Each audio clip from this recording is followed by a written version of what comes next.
Capítulo 4. Calma en la tormenta. El doctor Manette no regresó hasta la mañana del cuarto día de su ausencia, y todo lo que había ocurrido durante aquellos días se ocultó de tal manera a Lucía, que ésta no llegó a saber, hasta que se halló muy lejos de Francia, que 1100 indefensos prisioneros de ambos sexos y de todas edades fueron muertos por el populacho, que 4 días con sus noches fueron obscurecidos por aquellos horrorosos hechos y que hasta el mismo aire que la rodeaba estaba saturado de matanza. Únicamente supo que se dio un ataque contra las prisiones, que todos los presos políticos estuvieron en peligro y que algunos fueron sacados de sus calabozos y asesinados. El doctor comunicó al señor Lorry, con el mayor secreto, que la multitud lo arrastró hasta la escena de la matanza en la prisión de la Force. Allí encontró un tribunal, cuyos miembros se habían nombrado a sí mismos, ante el cual eran llevados los presos, e inmediatamente eran condenados a muerte o a ser encerrados de nuevo en sus calabozos. Él se presentó al tribunal con su verdadero nombre y profesión, haciendo constar que, sin haber sido juzgado, estuvo durante 18 años encerrado en la Bastilla, y uno de los miembros del tribunal, Defarge, se levantó para identificarlo. Por los registros que había sobre la mesa, vio que su yerno figuraba aún entre los presos vivos y pidió al tribunal la vida y la libertad de Carlos. En el primer momento de entusiasmo que ocasionó su presencia, como antigua víctima del sistema de la situación derribada, se le concedió que Carlos Darnay compareciese inmediatamente ante el tribunal para ser juzgado. Añadió que estuvo a punto de ser puesto en libertad, pero que se tropezó con un obstáculo que el doctor no pudo comprender y que originó una conferencia secreta entre los jueces. Entonces el presidente le informó de que el prisionero debía continuar custodiado, pero que su persona sería inviolable. Inmediatamente se volvió a encerrar al preso, pero el doctor pidió que, en evitación de que, por error o malicia, se entregara a su yerno a las turbas, se le permitiera acompañarlo, cosa que hizo durante los 4 días hasta que hubo pasado el peligro. No referiremos los terribles espectáculos de que fue testigo y que relató al señor Lorry, el cual le escuchaba horrorizado. Afortunadamente aquella espantosa situación que parecía renovar los sufrimientos del doctor, le daba, al mismo tiempo, ánimos para seguir luchando en favor de la libertad y de la vida de su yerno. Prestaba sus cuidados médicos a todos, ricos y pobres, buenos y malos, y creció tanto su influencia, que en breve fue el médico inspector de 3 prisiones, y entre ellas la Force. Pudo, gracias a eso, asegurar a Lucía que Carlos ya no estaba encerrado solo en una celda, sino que permanecía con los demás presos. Lo veía todas las semanas y llevaba dulces mensajes a Lucía, y a veces ésta recibía una carta, aunque nunca por mano de su padre, pero ella no podía contestar, porque nada era más perjudicial a los presos que el tener relaciones con el exterior. A pesar de que el caso de Darnay estaba en buenas manos, los esfuerzos del doctor por devolverle la libertad no obtenían éxito, a causa de la situación en que estaban las cosas. Empezaba la nueva era, el rey había sido juzgado, condenado y decapitado, la República de Libertad, Igualdad y Fraternidad o Muerte, declaró que obtendría la victoria contra el mundo entero, alzado en armas contra ella, o moriría en su empeño. 300.000 combatientes se levantaron en armas para combatir a los tiranos de la tierra, y en tales condiciones, ¿qué esfuerzo particular podía luchar contra el diluvio del año 1 de la libertad? ¿Diluvio que surgía de la tierra y no caía del cielo, cuyas compuertas estaban cerradas? En la capital había un tribunal revolucionario y en la nación 45.000 comités revolucionarios, una ley de sospechosos, que hizo desaparecer toda clase de seguridades en que descansan la libertad y la vida y que ponía a las personas inocentes a merced de cualquier malvado. Las cárceles estaban repletas de gente que no había cometido delito alguno y que no podían hacer valer su inocencia. Todo eso llegó a ser un orden social y antes de muchas semanas pudo parecer un uso ya muy antiguo. Y por encima de todo descollaba una figura horrible, que llegó a ser tan familiar como si fuera cosa corriente desde los primeros tiempos del mundo, la figura de la aguda hembra llamada la guillotina. Era el tema popular de toda clase de bromas, era el mejor remedio para el dolor de cabeza, lo que impedía que el cabello encaneciera, y lo que daba al cutis una delicadeza especial. Era la navaja nacional que afeitaba excelentemente, y el que besaba la guillotina miraba a través del ventanillo y estornudaba dentro del cesto. Era el signo de la regeneración de la raza humana y sustituía a la cruz. Y muchos eran los que llevaban a guisa de dije modelitos de la guillotina en el mismo lugar en que antes llevaran la cruz, a la que desdeñaban para creer en aquella. Tantas eran las cabezas que cortaba, que tanto ella como la tierra que la sustentaba estaban llenas de sangre.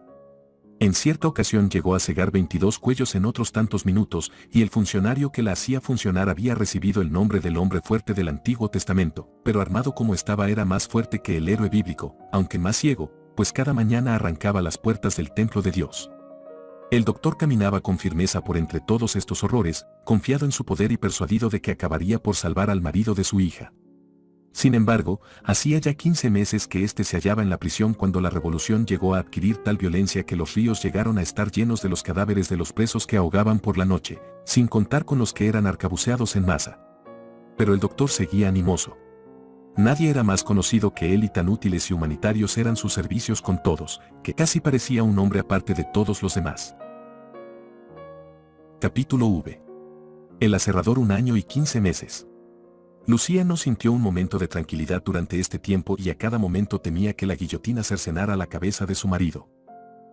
Todos los días pasaban por las calles las carretas llenas de condenados, entre los cuales había lindas jóvenes, hermosas mujeres, cabezas de cabello negro, castaño y blanco, aristócratas y gente del pueblo. Todos proporcionaban vino rojo a la guillotina y aplacaban su inextinguible sed.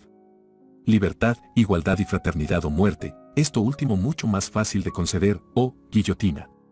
Si Lucía hubiese permanecido ociosa, no hay duda de que habría ido a parar a la tumba o al manicomio, pero en cuanto estuvieron establecidos en su nueva vivienda y su padre entró de lleno en el ejercicio de su profesión, Lucía se ocupaba en los quehaceres de la casa, exactamente de la misma manera que si su marido viviera con ella. La pequeña Lucía recibía sus acostumbradas lecciones igual que en su casa de Inglaterra y la ilusión que se forjaba la madre de que en breve estarían todos reunidos y las preces ardientes que dirigía al cielo especialmente por su querido preso, eran casi los únicos consuelos de que disfrutaba. En apariencia no había cambiado gran cosa.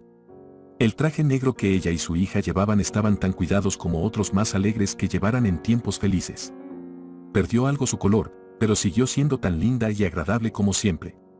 A veces cuando por las noches besaba a su padre, dejaba correr las lágrimas que contuviera durante todo el día, pero él le aseguraba que nada podía ocurrir a Carlos sin que lo supiera y que nadie más que él sería capaz de salvarlo.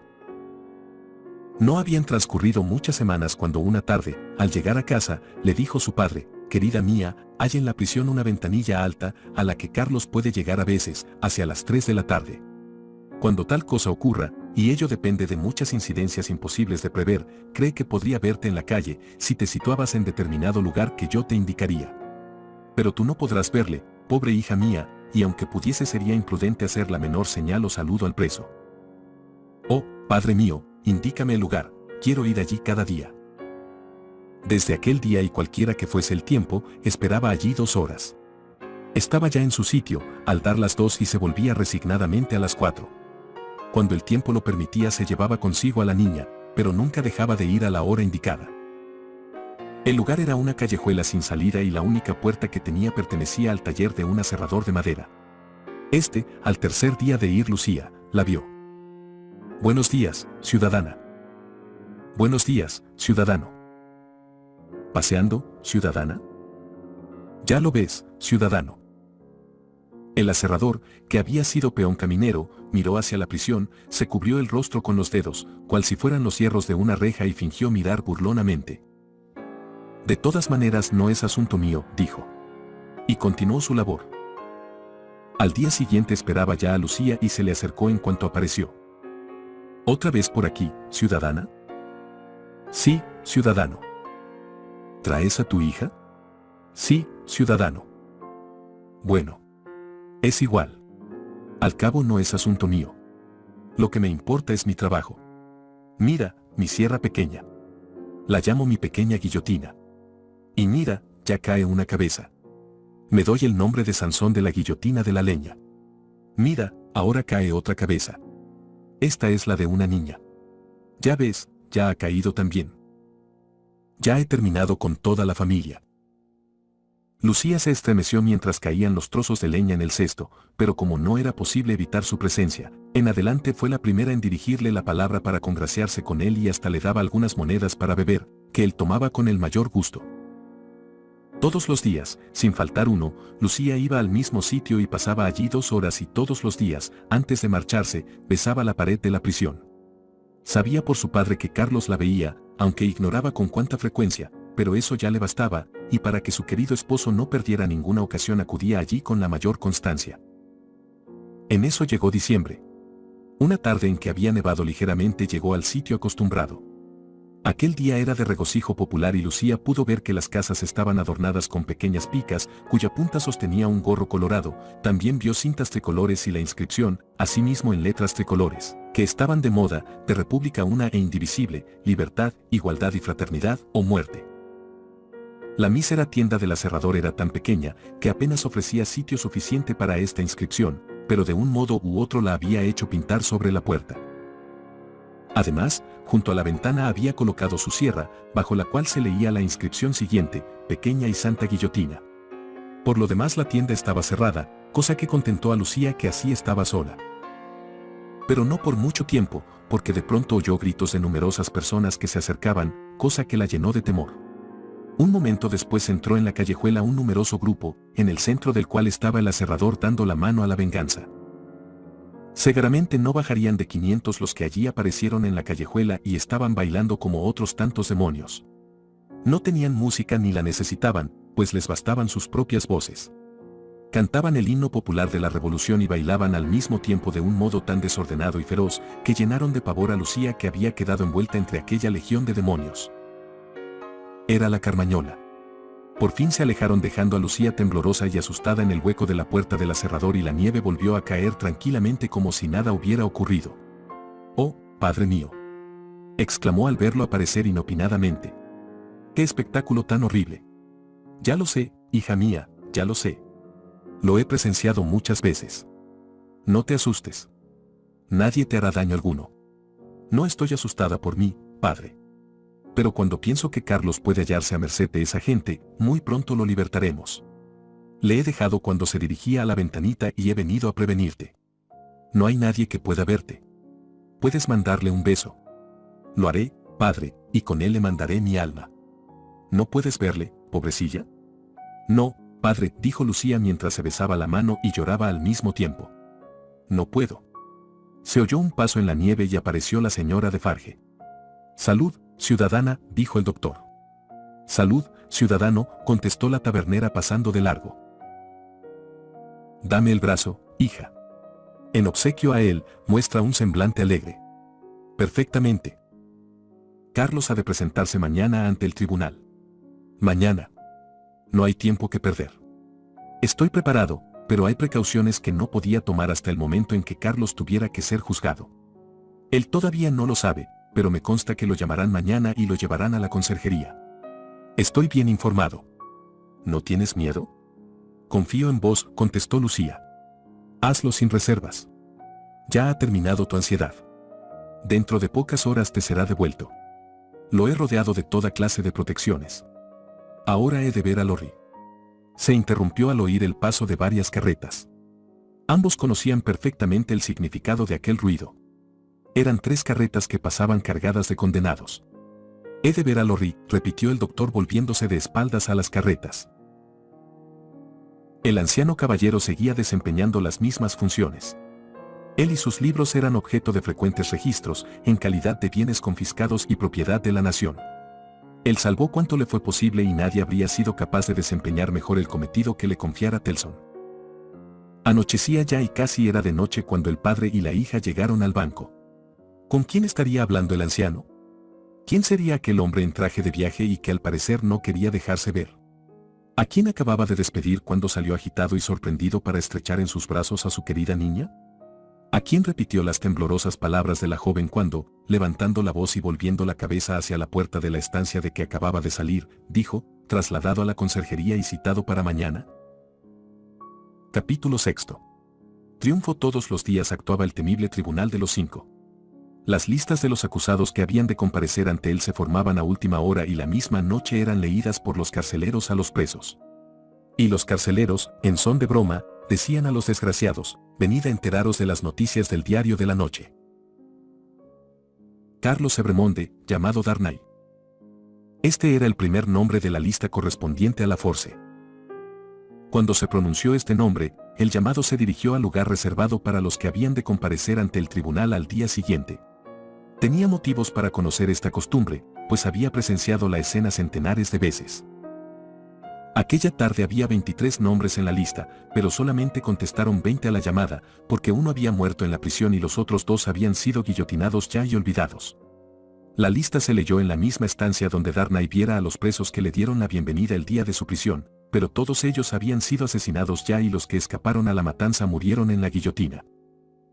Se oyeron varias despedidas y algunas frases de aliento, y los presos que se quedaban se ocuparon inmediatamente en la organización de algunos festejos que tenían proyectados, de manera que apenas hicieron caso de los que se marchaban, no porque careciesen de sensibilidad, sino porque ya estaban acostumbrados. Los presos nombrados fueron trasladados a la conserjería, en donde pasaron una mala noche y al día siguiente comparecieron 15 de ellos antes de que Carlos fuese llamado ante sus jueces. Los 15 fueron condenados a muerte y en juzgarlo solamente se tardó 1 hora y media. Carlos Evremonde, llamado Darnay. Sus jueces estaban sentados y sus cabezas se cubrían con sombreros adornados de plumas, pero todos los demás se tocaban con el gorro rojo, en el cual llevaban la escarapela tricolor. Al mirar al tribunal y a los asistentes, se podría haber creído que se había alterado el orden natural de las cosas y que los criminales juzgaban a los hombres honrados. La es de la ciudad, los individuos más bestiales y crueles eran los que inspiraban las resoluciones del tribunal, haciendo comentarios, aplaudiendo o desaprobando e imponiendo su voluntad.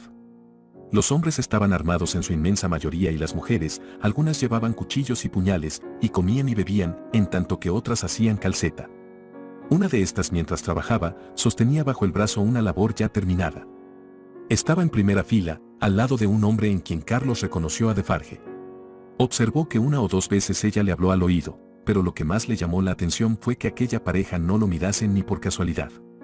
Parecían estar esperando algo, y solamente dirigían miradas hacia el jurado. Debajo del presidente se sentaba el doctor Manette, vestido como siempre, y a su lado estaba el señor Lorry. Carlos observó que estas eran las 2 únicas personas que no se adornaban con los atributos oeces de la Carmañola. Carlos Evremonde, llamado Darnay, era acusado por el fiscal de emigrado, y su vida pertenecía a la República, según el decreto que desterraba a todos los emigrados bajo pena de muerte. Nada importaba que este decreto llevara una fecha posterior a la llegada de Carlos a Francia. Existía el decreto, fue preso en Francia y por lo tanto pedía su cabeza. ¡A muerte!, gritó el público. ¡Muera el enemigo de la República! El residente agitó la campanilla para acallar aquellos gritos y preguntó al preso si era cierto que había vivido varios años en Inglaterra. Darnay contestó afirmativamente. ¿No eres, pues, un emigrado? ¿Qué te consideras, pues? De acuerdo con el sentido y el espíritu de la ley no me tengo por tal. ¿Por qué no?, preguntó el presidente. Porque voluntariamente renuncié a un título que me era odioso y a una situación que me desagradaba. Dejé mi país para vivir de mi trabajo en Inglaterra, antes que del trabajo de los agobiados y desgraciados franceses. ¿Qué pruebas tienes de eso? Darnay dio el nombre de 2 testigos, Teófilo Gabelle y Alejandro Manette. ¿Te casaste en Inglaterra?, le preguntó, luego, el presidente. Sí, pero no con una inglesa, sino con una francesa de nacimiento. ¿Cómo se llama? ¿A qué familia pertenece? Lucía Manette, hija única del doctor Manette, el excelente médico aquí presente. Esta contestación ejerció muy buen efecto sobre el público, que, caprichoso como suelen ser las turbas, empezó a gritar vitoreando al doctor y algunos, tal vez los que con mayor ferocidad pidieron la cabeza del preso, derramaron lágrimas de emoción. Carlos Darnay había contestado siguiendo las instrucciones que le diera el doctor, que previó todas las contingencias del interrogatorio. El presidente le preguntó, entonces, ¿por qué regresó a Francia cuando lo hizo y no antes? Sencillamente porque no tenía medios de vivir en Francia, exceptuando los que había renunciado, en tanto que en Inglaterra vivía dando lecciones de francés y de literatura francesa. Volví para responder al llamamiento que me dirigió un ciudadano francés, cuya vida ponía en peligro mi ausencia. ¿Hay en todo eso algo delictivo a los ojos de la República? No, gritó entusiasmado el populacho. El presidente agitó la campanilla para imponer silencio, sin lograrlo, porque siguieron gritando hasta que se cansaron. ¿Cómo se llama el ciudadano a que te refieres?, preguntó el presidente. El acusado explicó que este ciudadano era su primer testigo y expresó la esperanza de que su carta, que le quitaron al prenderle, figuraría entre los documentos que el presidente tenía delante. El doctor había cuidado de que estuviera la carta en cuestión y el presidente la leyó inmediatamente. Llamó luego al ciudadano Gabelle para que ratificase su contenido y el testigo lo hizo. Enseguida se llamó a declarar al doctor Manette. Su popularidad y la claridad de sus respuestas produjeron grande impresión. Demostró que el acusado fue su amigo antes de ser su yerno, que había residido siempre en Inglaterra y que lejos de gozar del favor del gobierno aristocrático de aquel país, estuvo a punto de ser condenado a muerte, como enemigo de Inglaterra y amigo de los Estados Unidos. Desde aquel momento se identificaron el jurado y el pueblo, y cuando el doctor apeló al testimonio del señor Lorry, allí presente, el jurado declaró que se daba por satisfecho y que estaban dispuestos a votar si el presidente lo consentía. A cada voto, los jurados lo hacían en voz alta e individualmente, el populacho aplaudía entusiasmado. Todas las voces resonaban en favor del preso y el presidente lo declaró libre. Entonces se vio una de aquellas escenas extraordinarias en las que el populacho demuestra su inclinación hacia los sentimientos generosos.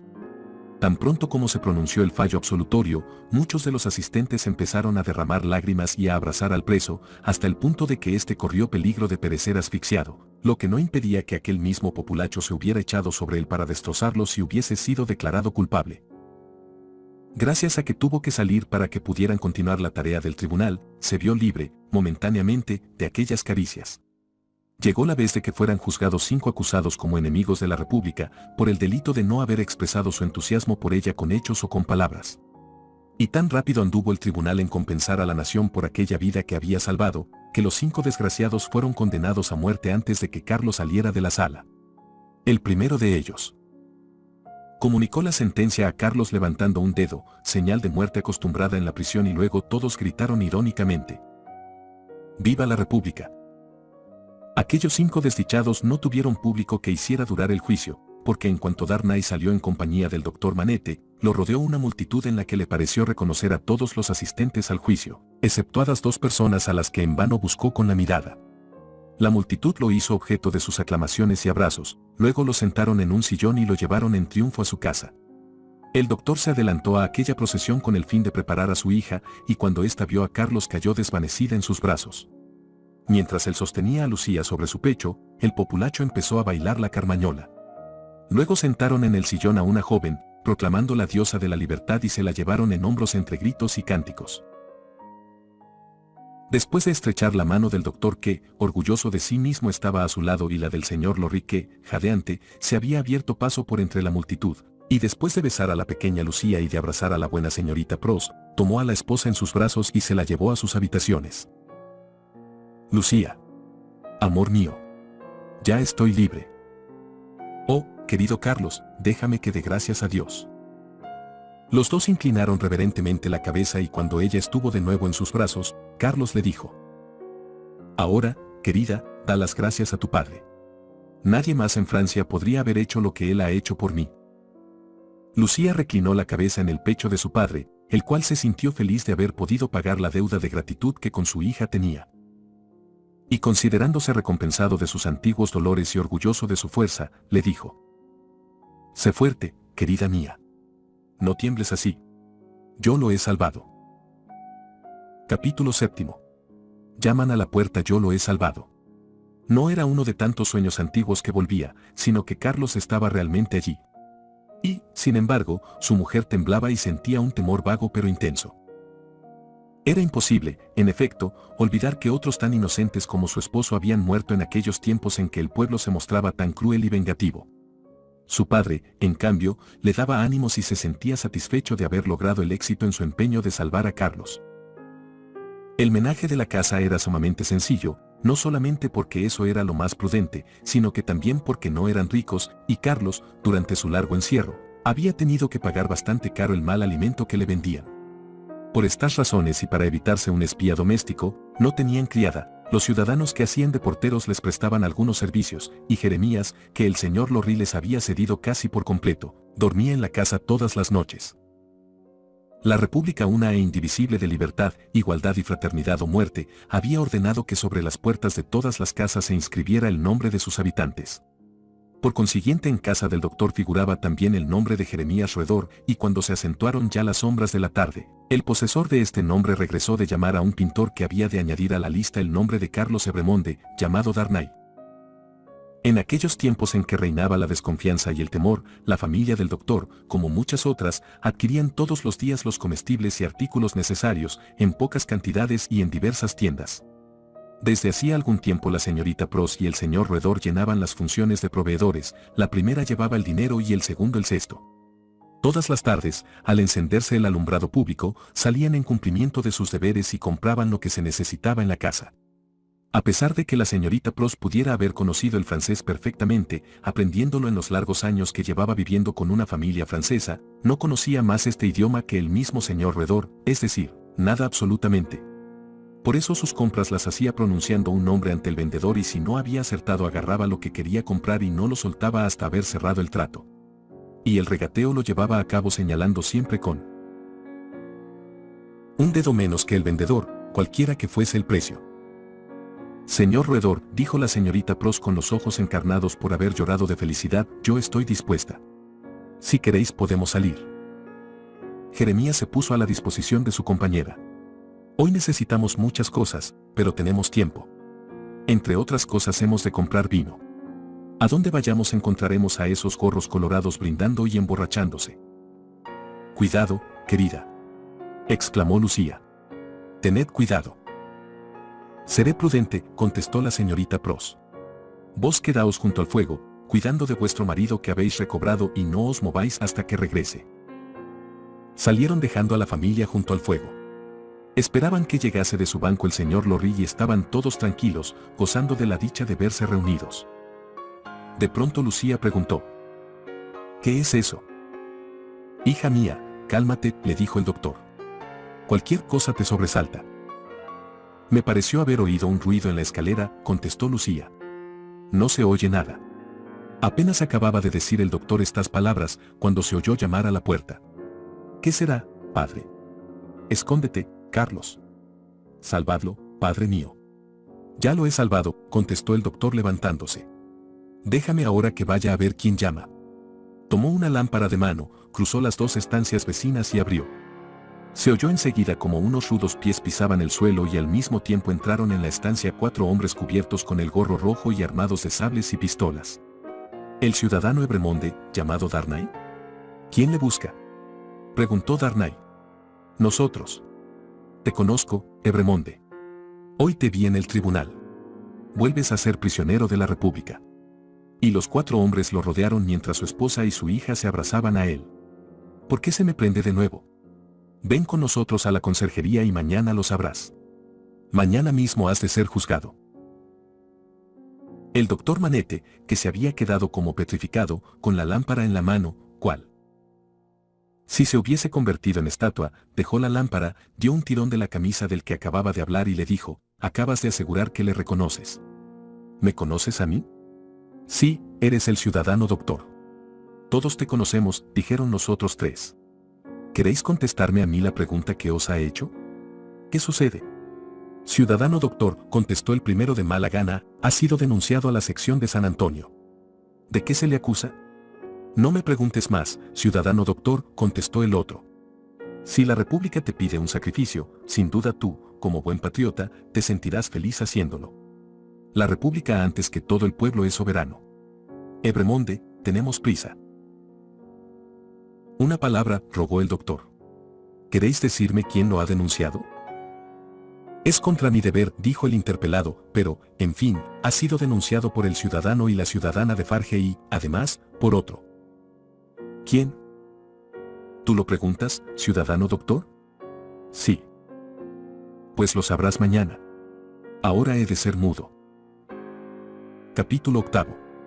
Una partida de naipes ignorante de la nueva calamidad que acababa de caer sobre la familia, la señorita proseguía su camino por las estrechas calles y cruzó el río por el puente nuevo, reflexionando acerca de las compras que tenía que hacer. A su lado iba el señor roedor con el cesto.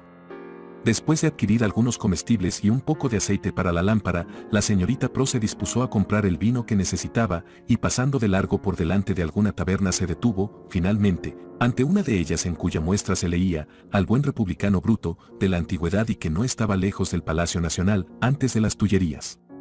Parecía más tranquila que las demás y aunque no faltaban los patriotas cubiertos de gorro rojo, no había tantos como en otros establecimientos similares. Y así la señorita Pross entró en la taberna, seguida de su caballero. Sin hacer caso de la concurrencia, que fumaba, jugaba, bebía o escuchaba la lectura del periódico, y sin fijarse en algunos que estaban dormidos, se acercó al mostrador y con el dedo indicó lo que necesitaba. Mientras medían el vino que pidiera, un hombre se levantó de un rincón y se dispuso a salir. Pero para hacerlo tenía que ponerse frente a frente de la señorita Pross, la cual, apenas hubo fijado los ojos en aquel hombre, dio un grito y pareció que iba a desvanecerse. En un momento todos se pusieron en pie, persuadidos de que se asesinaba a alguien o de que se estaba solventando una ligera diferencia, pero no vieron más que un hombre y una mujer que se miraban con la mayor atención. Él parecía francés y ella inglesa. Las frases con que expresaron su desencanto los parroquianos no llegaron a oídos de la señorita Pross y del hombre que ante ella estaba, pues la sorpresa que sentían les impedía fijarse en nada más. En cuanto al señor Jeremías, estuvo a punto de caerse de espaldas de puro asombro. ¿Qué hay?, exclamó en inglés y con rudeza el hombre cuya aparición hiciera gritar a la señorita Pross. «Oh, Salomón, querido Salomón», exclamó la señorita Pross. «Después de un siglo que no te veo te encuentro aquí.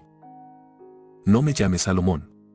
¿Quieres mi muerte?», exclamó el hombre con cierto temor. «Hermano mío», exclamó ella derramando lágrimas. «¿Cuándo he sido tan mala para ti que me hagas esta pregunta?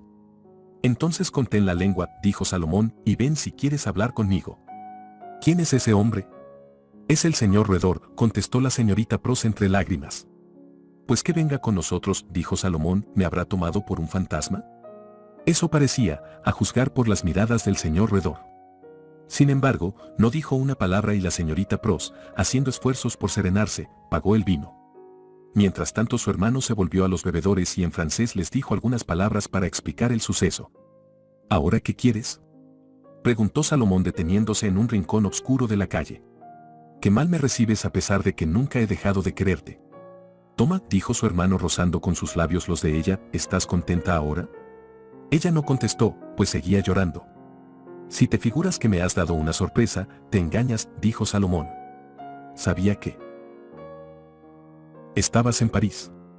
«Sí, verdaderamente, no quieres poner en peligro mi vida, cosa que empiezo a dudar. Sigue tu camino y déjame que vaya por el mío. Tengo mucho que hacer. Soy un oficial. Mi hermano Salomón, inglés, que habría podido ser uno de los hombres más grandes en su país, empleado de unos extranjeros y que extranjeros. Preferiría verte muerto en tú, ya lo suponía. Estás deseando mi muerte. Me haré sospechoso gracias a mi hermana». «Dios no lo quiera», exclamó la señorita Pross. «Pero preferiría no haberte vuelto a ver, a pesar de lo que te quiero. Dime una palabra cariñosa y no te detendré más». El hermano estaba pronunciando la palabra cariñosa que se le pedía, cuando el señor roedor, tocándole en el hombro, lo interrumpió con esta extraña pregunta: «¿Me hacéis el favor de decirme si vuestro nombre es Juan Salomón o Salomón Juan?». El interpelado lo miró con desconfianza. «Contestadme. Ella os llama Salomón y debe de conocer vuestro nombre, pero yo sé que os llamáis Juan. ¿Cuál de los dos nombres va primero? En Inglaterra no os llamabais Pross». «¿Qué queréis decir?». «No lo sé muy bien, pero no recuerdo cómo os llamabais en Inglaterra, aunque juraría que el apellido que llevabais era de 2 sílabas». «¿De veras?». «Sí. El otro no tiene más que una». «Os conozco. Erais entonces un espía de Old Bailey». «¿Cómo os llamabais entonces?». «Barsad», dijo una voz desconocida tomando parte en la conversación. «Eso es», exclamó Jeremías. El personaje que acababa de hablar era Sidney Carton. Tenía las manos a la espalda y estaba al lado del señor Jeremías, tan tranquilamente como si se hallara en Old Bailey. «No os alarméis, mi querida señorita», Pross dijo. «Ayer noche llegué y me presenté al señor Lorry. Convinimos en que no me dejaría ver hasta que todo estuviera arreglado o en caso de que pudiera ser útil. Y ahora me presento aquí, deseoso de conversar un poco con vuestro hermano. Yo habría deseado para vos un hermano más digno que el señor Barsad y también que no fuese espía de las cárceles». El espía estaba pálido, pero, recobrando el ánimo, protestó de aquellas palabras. «Hace una hora que os vi, señor Barsad, mientras salíais de la conserjería. Tenéis una de esas caras que se recuerdan siempre y yo soy muy buen fisonomista. Y al veros se me ocurrió relacionar vuestro indigno oficio con las desgracias que sufre un amigo mío. Por eso os he seguido y me senté a vuestro lado en la taberna. No me costó nada averiguar vuestra profesión por las palabras que cruzasteis con vuestros admiradores. Y así, lo que al principio fue una sospecha, quedó completamente confirmado, señor Barsad». «¿Qué os proponéis?», preguntó el espía. Sería molesto y peligroso explicarlo en la calle. Por eso os rogaré que me favorezcáis con vuestra compañía hasta el Banco Telson, por ejemplo. ¿Bajo amenaza? ¿Acaso he dicho tal cosa? Entonces, ¿para qué voy a ir? No puedo decíroslo, señor Barsad. ¿Queréis indicarme que no os viene en gana? Me habéis entendido muy bien, señor Barsad. No quiero. La tranquilidad e indiferencia de Cartón impresionó extraordinariamente al espía y su mirada práctica advirtió enseguida la ventaja que acababa de obtener. Fíjate en lo que te digo, exclamó el espía mirando torvamente a su hermana, si me sucede algo malo, tuya será la culpa. Vamos, señor Barsad, no seáis ingrato, exclamó Sedney. Si no fuera por el respeto que me merece vuestra hermana, no os habría hecho con tanta amabilidad una proposición que ha de resultar en beneficio mutuo. ¿Me acompañáis al banco? Sí, os acompaño. Deseo conocer lo que tenéis que decirme. Ante todo acompañaremos a vuestra hermana hasta la esquina de su calle. Dadme el brazo, señorita Pross. Esta ciudad no está tranquila para que vayáis, sin protección de nadie y como vuestro compañero conoce al señor Barsad, le invito a que nos acompañe a casa del señor Lorry. Vamos. Dejaron a la señorita Pross en la esquina de su calle y entonces Cartón se dirigió con Barsad y Jeremías a casa del señor Lorry, a donde llegaron a los pocos minutos. El señor Lorry acababa de cenar y estaba sentado ante el fuego. Volvió la cabeza al oír a los que llegaban y demostró su sorpresa al ver a un desconocido. Es el hermano de la señorita Pross. El señor Barsad.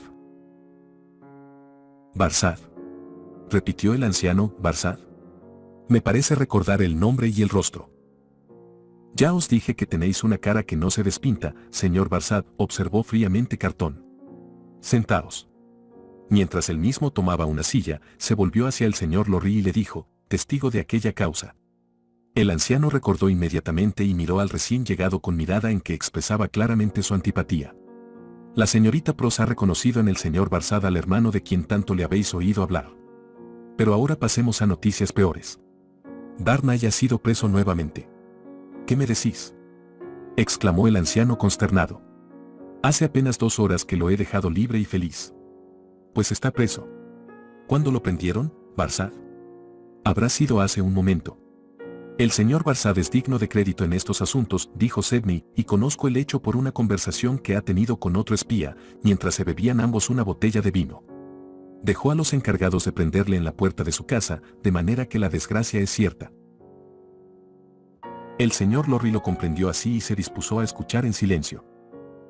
Espero, sin embargo, continuó Cartón, que el nombre y la influencia del doctor puedan serle tan útiles mañana. ¿Dijisteis que lo juzgarían mañana, Barsad? Así lo creo.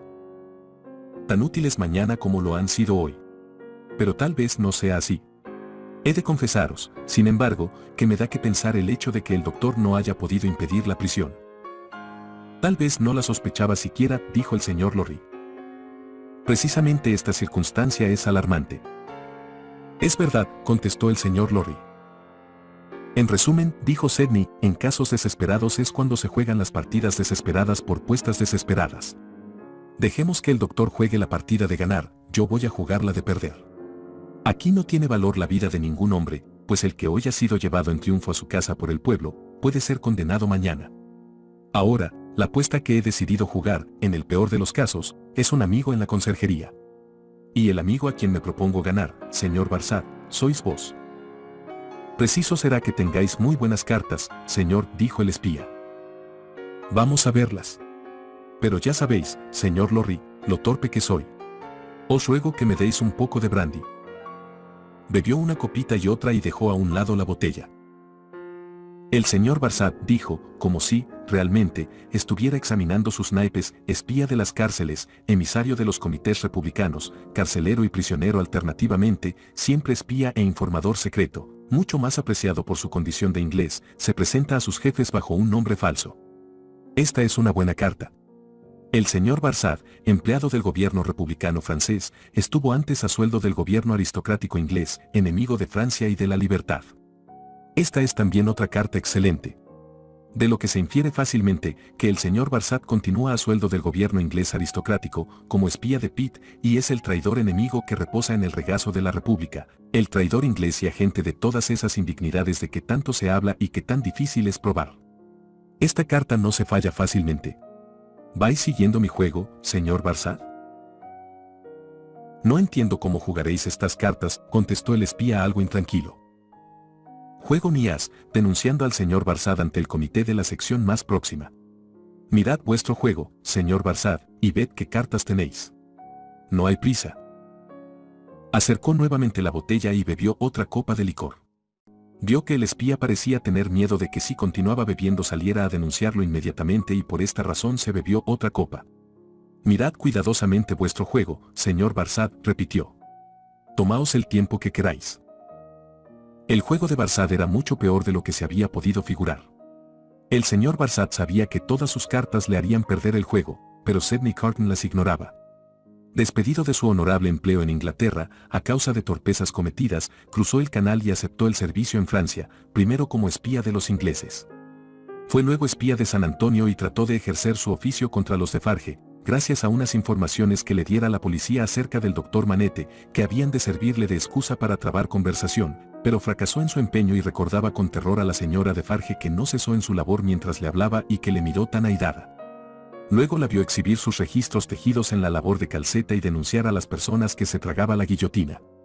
Le constaba que nunca estaba seguro, como no lo estaba ninguno de los que se dedicaban a su mismo oficio, que la fuga era imposible y que a pesar de los servicios prestados al régimen que imperaba, bastaba una sola palabra para perderlo. Una vez denunciado por los delitos que acababa de mencionar Carton, no tenía la más pequeña duda de que estaría perdido. Además, todos los hombres que viven de denunciar a los demás son cobardes y se comprenderá el efecto que en él ejerció la mención de las cartas del juego de Carton. Parece que no os gusta vuestro juego, dijo tranquilamente Sidney. ¿Jugáis? Creo, señor, dijo el espía humildemente volviéndose hacia el señor Lorry, que puedo apelar a un caballero de vuestros años y de vuestra benevolencia, para que haga desistir a este otro caballero de jugar la carta de que acaba de hablar. Admito que soy espía y que no es oficio digno, aunque alguien ha de desempeñarlo, pero ese caballero no lo es y no ha de descender hasta convertirse en tal. Jugaré mi carta, señor Barsad, dijo Carton mirando su reloj, sin el menor escrúpulo, dentro de muy pocos minutos. Había esperado, señores, dijo el espía tratando de envolver en la conversación al señor Lorry, que por respeto a mi hermana. Lo mejor que puedo hacer en favor de vuestra hermana, dijo Sidney Carton, es librarla cuanto antes de semejante hermano. ¿Lo creéis así, señor? Estoy perfectamente convencido de ello. Era evidente que el espía estaba asustado y, notándolo Carton, añadió. Y ahora que me lo mejor, tengo la impresión de que en mi juego hay otra carta excelente que todavía no he nombrado. ¿Quién era el individuo que hablaba con vos en la taberna y que también parece ser espía? Francés, no le conocéis. Francés, dijo Carton como para sí mismo. Es posible. Os lo aseguro, aunque eso es lo de menos, añadió el espía. Aunque eso es lo de menos, repitió Carton maquinalmente, aunque eso es lo de menos. No tiene importancia alguna. Sin embargo, conozco aquella cara. Estoy seguro de que no. No puede ser, replicó el espía. No puede ser, repitió distraídamente Carton, llenando nuevamente la copa que, por fortuna, era pequeña. Habla bien el francés, pero con acento extranjero. Es de provincias, insinuó el espía. No, es extranjero. Exclamó Carton convencido ya. Es CLY. Desde luego disfrazado, pero él sin duda alguna. Lo vi hace ya algún tiempo en Old Bailey. Os engañáis completamente, señor, dijo el espía sonriendo, y eso me da alguna ventaja sobre vos. CLY, que fue mi compañero, murió hace ya algunos años. Lo cuidé en su última enfermedad. Fue enterrado en Londres, en la parroquia de San Patricio. La impopularidad de que gozaba me impidió asistir a su entierro, pero ayudé a meterlo en el ataúd. En aquel momento el señor Lorry observó una sombra que se movía a lo largo de la pared y, buscando su origen, vio que era la del señor roedor, cuyo cabello estaba más erizado que nunca. Vamos a ponernos en razón, dijo el espía. Para demostraros cuán equivocado andáis, voy a mostraros el certificado de defunción del pobre CLY, que, por casualidad, llevo conmigo, dijo apresurándose a sacar el documento. Aquí está. Miradlo bien, que no es falso. El señor Lorry observó que se alargaba la sombra de la pared y el señor roedor se levantó y se acercó a los que hablaban. Tocó al espía en el hombro y dijo secamente, ¿de manera que fuisteis vos quien puso en el ataúd a maese Roger Claw? Sí. ¿Quién lo sacó, pues, del ataúd? ¿Qué queréis decir? Preguntó el espía tartamudeando.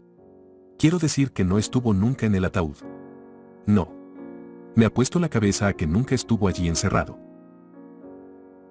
El espía se volvió hacia los dos caballeros, que estaban muy asombradas por las palabras de Jeremías Roedor. Os digo, prosiguió este, que el ataúd solamente contenía piedras y tierra, pero no un cadáver.